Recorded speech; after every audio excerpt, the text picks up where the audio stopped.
สบายดีพี่น้องบัสกุสุคนมาสบายดีFCทุกท่านพี่น้องไว้เนาะมาในเข้ามาหานพี่ปอนเนาะไอปอนเอหลับเด้อเนาะหลังจากหยุดไปกระ2 มื้อพี่น้องเลยคือจางที่เห็นนั่นแหละไผไหมสวนยางออกไปหดสวนแบบออกไปหดอันหน้ามันหดไฟนั่นแหละหมอดไฟเนาะออกไปหมอดไฟก็เลยแบบบ่ได้มา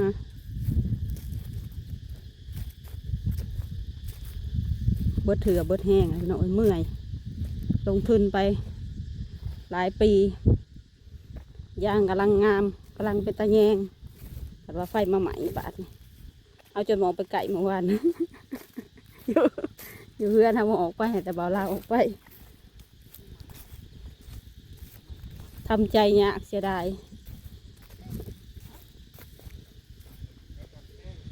ป๊าบโชไม่ใช่ตัวห่วงพันอะไรคิดว่าอยู่นี่กันเบิดบ่มีไผเนาะไปทางใดเบิดเลยโอ้ไปหากินอ่า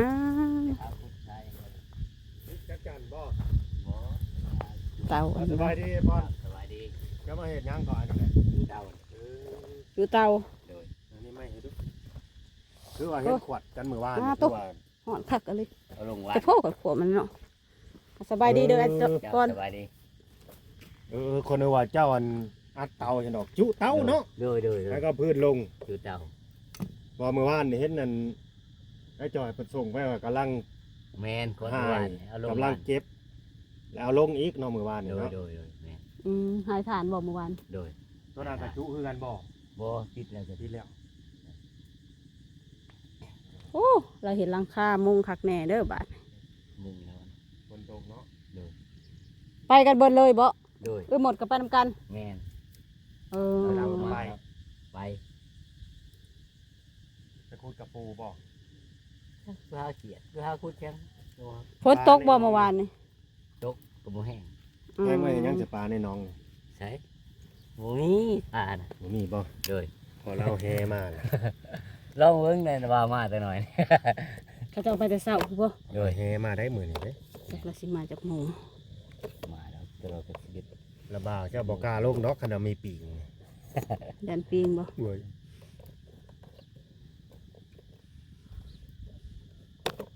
ไปหาขุดจะไปขุดปีช้างยามนี่เฮ็ดแต่ขุดกระปูหั่นแหละ ถ้าคุดเบาคุดนะ โอ้เขาโคกูบ่ โดย เดี๋ยวไปติดจักจัน หาเบา ติดจักจันจะว่าได้อีกว่าบ่จ๊ะเหาะสนั่น เขาเฮ็ดตังค์ อืม บ่ใช่เพิ่นไปติดลองหมดเลย เอายางยังเห็ดตังนะ เด้ยางเดือด ยางเดือดกับยางเดือดอย่างเดียวบ่ กับน้ำมันย่างเลยขี่มันย่างเลยขี่มันย่างเอาน้ำมันเนาะ เจ้าน้ำขี้มันย่างทางใดอยู่นี่คือเว้นต้นยางเอาต้นกุ้งอยู่บ่ ต้นกุ้งเลยผมมีต้นกุ้งน้ำมันเลย มันก็เหม็นแหละน้ำมัน เอากินอะไรเนาะ มันเนี่ยช่าง บ่ให้น้ำมันรถไทยนะ มันรถไทยบ่ เลย ก็เห็นได้บางคนเขาติดว่าก็ยังเห็ดนี่น้ำมันน่ะซั่นพวกที่ว่าเขาขายน้ำข้างทางคันว่าน้ำมันเขาแงะคือหยังนี่เด้ แม่น เขาบ่อยากซื้อ เดี๋ยวเวลาเอามาเนี่ยมันจะสิมันเลยคอยก็บ่อยากคือ มัน กัน แบบมัน บ่อยากมันขิว บ่คิวเลย แม่นบ่ บ่ได้คิวเลยบ่ ไม่ได้เคยเนาะ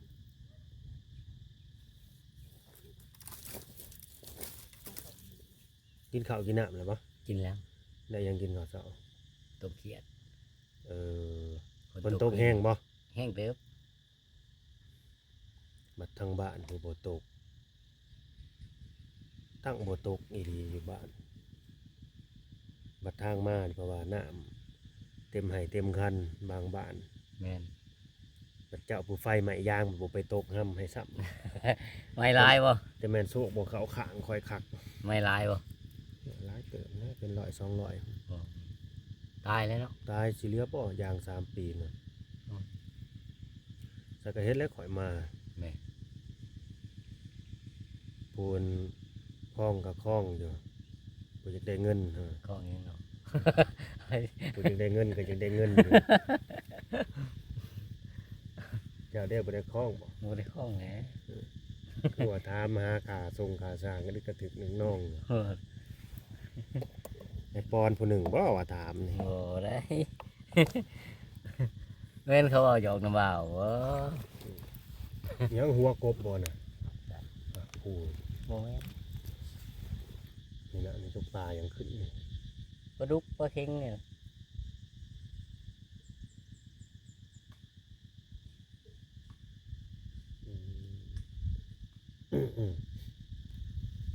เป็นยังเขียได้หลายบ่เมื่อคืน บ่หลายบ่ได้นะ กบก็ได้บ่ ต้มหม้อหนึงนี่แหละ กบก็ได้บ่ บ่ได้ก็ ท่านนั้นลุงเจ้าน่ะผู้ใดมาเอาแล้วก็เบิดเลย เขาไปส่งให้24,000 มันไปส่งบ่ แม่นส่งนี่ไก่นี่ก็เอาไว้ร้านค้านี่ ร้านนี่บ่ แม่น เขาส่งต่อเด้อเนาะ แม่น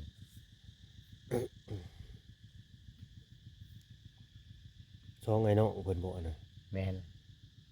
ก็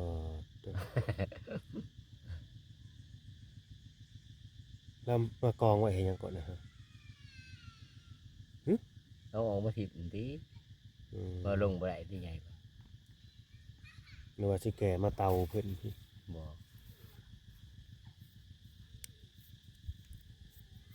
มื้อนี้ก็เข้ามาพี่น้องเอ้ยเนาะก็ยังบ่ทันได้แหวะซำนั้นน่ะเลยออกมาพี่เลย โดยเอาเวียงก็บ่ได้มาวะ เพราะบ่มีไผอยู่นะฮะเฮ็ดบ่าวเวียงผู้เดียว อืม เมื่อวานเข้ามาอยู่บ่ บ่ บ่มีไผมาเนาะ บ่ มาแต่มื้อก่อน แม่นไปย่ออันนั้นติบ้าน ย่อหยัง ย่อยังอยู่บ้านบ่จอย เอออืม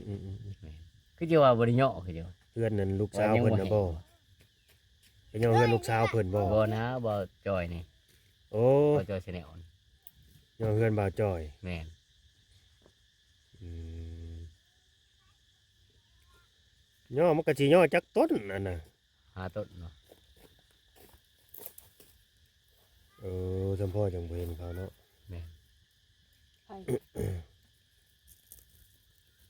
ไปย่อเพื่อนบ่าวจ้อยซะแนว มื้อนี้ ย่อกระเทิบมาแหละเมื่อวานนี้นี่จังได ว่านี่ว่าปุ้นยังบ่แห้งว่ะได้ยินฝนลงมา อืม เดี๋ยวมันแตกเดี๋ยวย่อมื้อนี้นะเดี๋ยวว่าย่อแต่ว่าเดี๋ยวเว้ย เอาเมื่อวานนี่แหละเว้นไผบ่มีไผมาเมื่อวาน บ่ อันนี้เมื่อวานนี่แหละ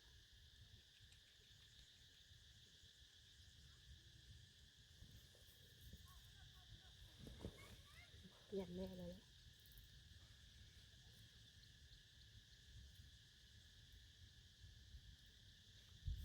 แล้วบ่เลยน้องเฮือน แม่นยังเขาเอาดินเขาหาดินบ่ได้ หาบ่ได้บ่ เขาบ่มาจกว่าน้ำมันแพงว่ะน้ำมันแพง อันนี้เด้อบาทนี่ เอาสิ น้ำมันแพง ใช่อ้ายน้อยดิ กระเพงอะไรเลย แม่น ว่านี่ ล่ะ ก็ปิดเบดปั๊มซีโนนะ ไปซื้อ หาซื้อยาก เป็น20,000บ่ขายเลย นั่นเลย บ่ขายแล้ว 40โลดว่ะ แม่นนั่นแหละ อ้าว40ก็40แล้ว40ก็เอา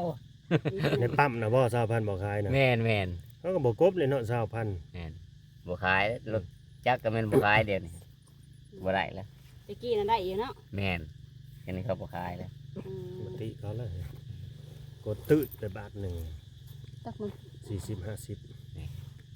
50ก็ยังบ่เต็มกระตุกกาเสือน่ะนำกาเสือ ลิตรหนึงลิตรหนึ่งเท่าไหรก็ 39 39 30 เขาว่ามันสิขึ้นมื้อนี้นะ คืนนี้วะ โอ้ยปรับขึ้นอีกเลย คืนนี้แล้วตาย สิ แล้ว ขึ้นเท่าไรนะยังบ่ขึ้นแต่เขาว่าน้ำมันสิขึ้นมื้อนี้ ก็มาใส่ส่งจับแทมอนซื้อหยังก็อันนี้ลืมซื้อเล ซี ย เรียส มันคือเห็น มอเลียน มันคือเห็นเนี่ย ตังเก่าเด้อไปเบิ่ง จังเก่า ต้องไปกรอกน้ำเพิ่มและยางเพิ่ม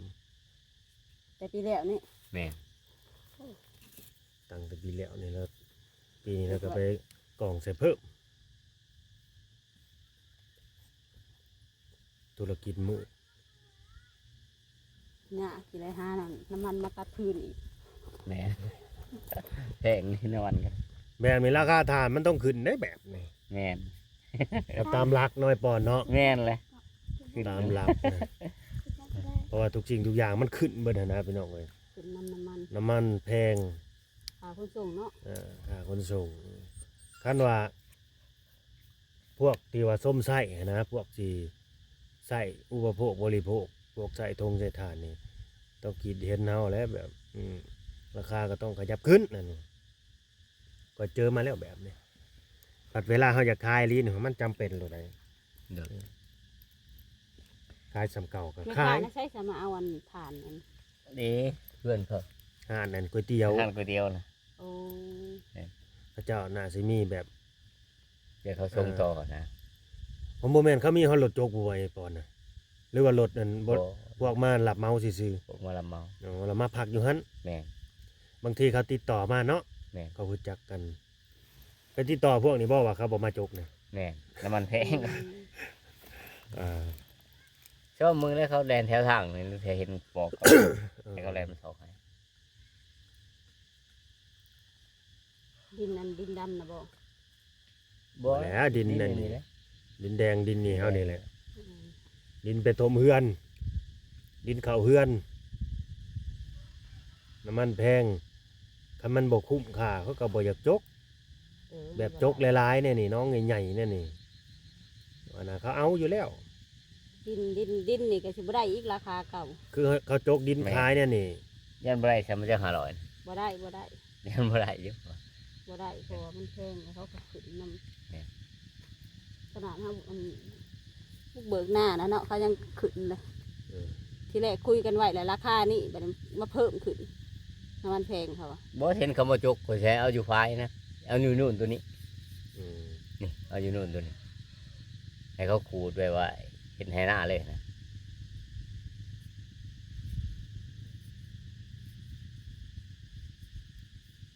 รวมนี่บ่ แม่น คันมีแบบคันเฮาเอาหลายน่ะหรือว่ามีคนต้องการดินน่ะเขาสิเข้ามาอยู่เขาว่า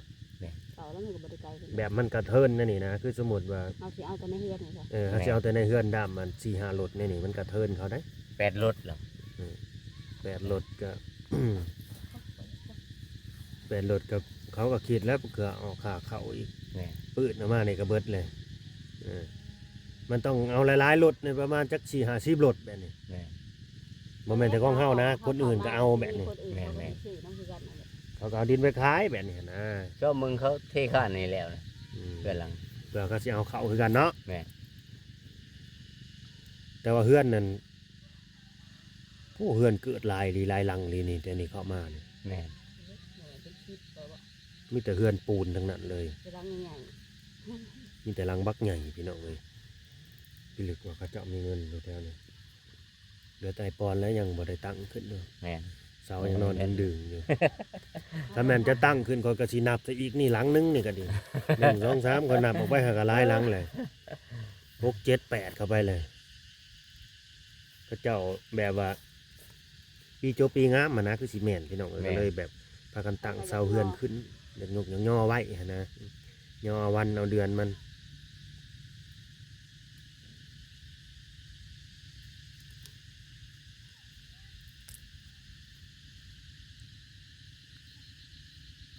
น้องสาวน้องเคยไปหากิน ไปขุดเบ้า กินเบิดเลยบ่ไปขุดมามื้อนะ เอามือให้พระเฒ่าเลย อืม มันแซ่บวะ พระเฒ่ามากินนะ โอ้ จะเคยกินอยู่เปล่านะ โอ้ยก็ เอ้ย มันก็ขึ้นอยู่กับผู้หมักนั่นแหละแซ่บบ่แซ่ เอา บ ก็ค่อยทานจะเคยกินอยู่ เคย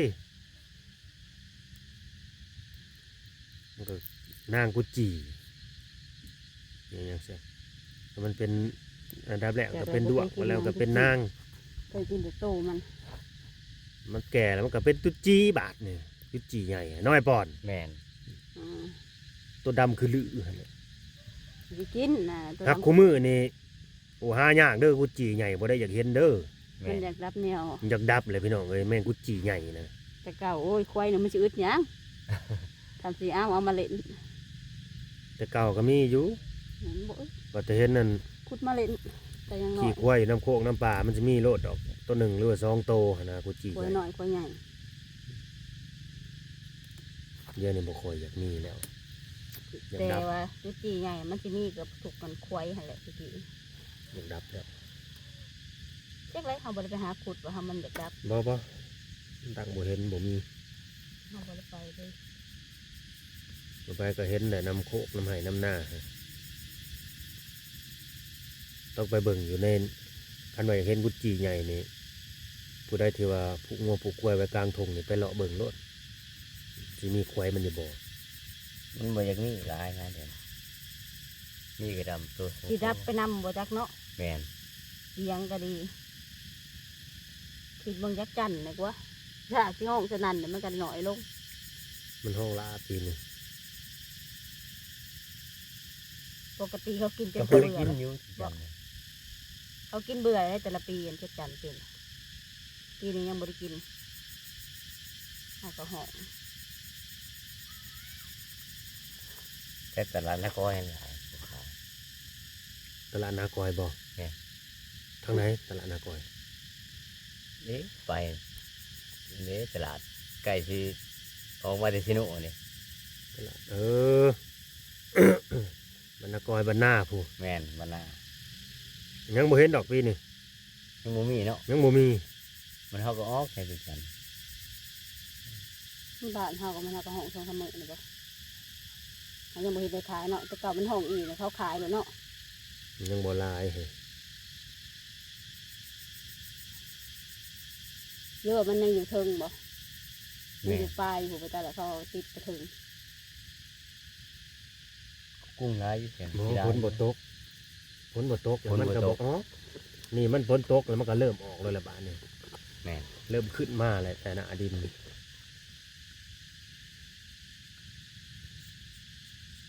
จักจันทร์มันก็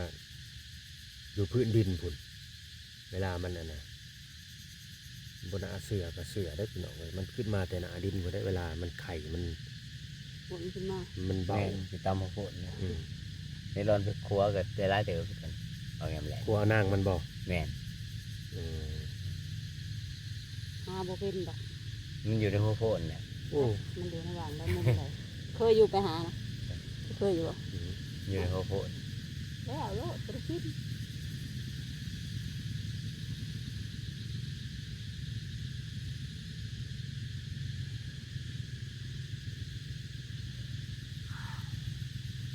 ไผสไปน้ำมันแม่ไปหากิน จะไปมันก็ค อั น นนี้ก็ไปน้ำบ่หรือว่านั่งนะไปน้ำบ่ไปน้ำเมื่อลำนี่ อืมไปก็ทางเช้าๆอะ อืม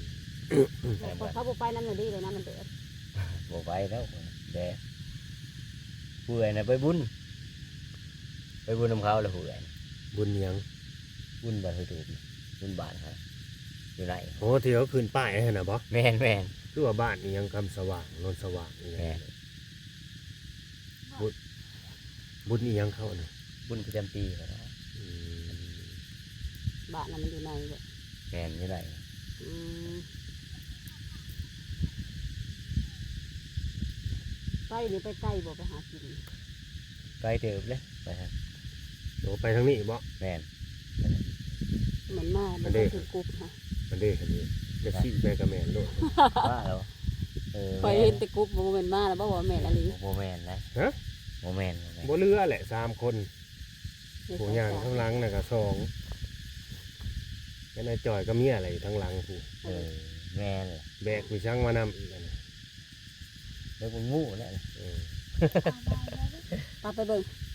เออ เด็กงู แล้วเขามาโม่มาบาด แม่น ผูกคอ แม่นอะไรก็แม่น เพิ่นมาเมื่อยๆพอดีลงน้องแล้วอาบน้ำน้องผู้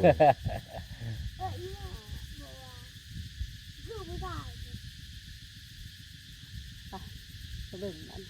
จังหวัดได้หลายบ่จักอะไรบังโม่เนี่ยพี่เจ้าบ่ห่วงบ่ โอ้เขาให้เอามากินเลย อื มันกิน มจังหวัดหมากปลายมันบ่จักเนาะเขาบ่เอา แม่น ก็ไปเก็บเออกมาขายบ่ ฮะ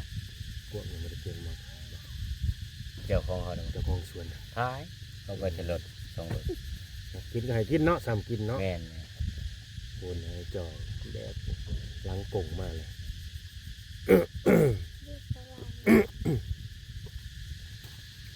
โอเคพี่น้องเอ้ยเป็นกำลังใจหน่อยเด้อไอปอนแล้วก็เราบ่ได้ถามต่อการทรงการสร้างกันเลยถามกับบ่ฮู้นำคือกันนะครับเงินค่าสร้างก็ให้ไปเบิดเลยเรียกว่าได้คันเบิดทุกคนเลยโอ้ปลายังขึ้นใหญ่อยู่ แม่นปลาดุกปลาคอนั่น อืม เพราะว่าให้เราตกใจ เอาฝากเป็นกำลังใจหน่อยเด้อพี่น้องเลยเนาะฝากเป็นกำลังใจหน่อยขอบคุณที่เขาเอาเบิ่ง นั่งจนจบคลิปเลยพี่น้องเด้อเดี๋ยวจะไปต่อเบิ่งพวกไปหาเบาสิได้เบาจากโตสิมานอยู่บ่มื้อนี้เนาะเอาสบายดีไอปอน สวัสดี สู้ๆเด้อ เจ้า สู้ๆ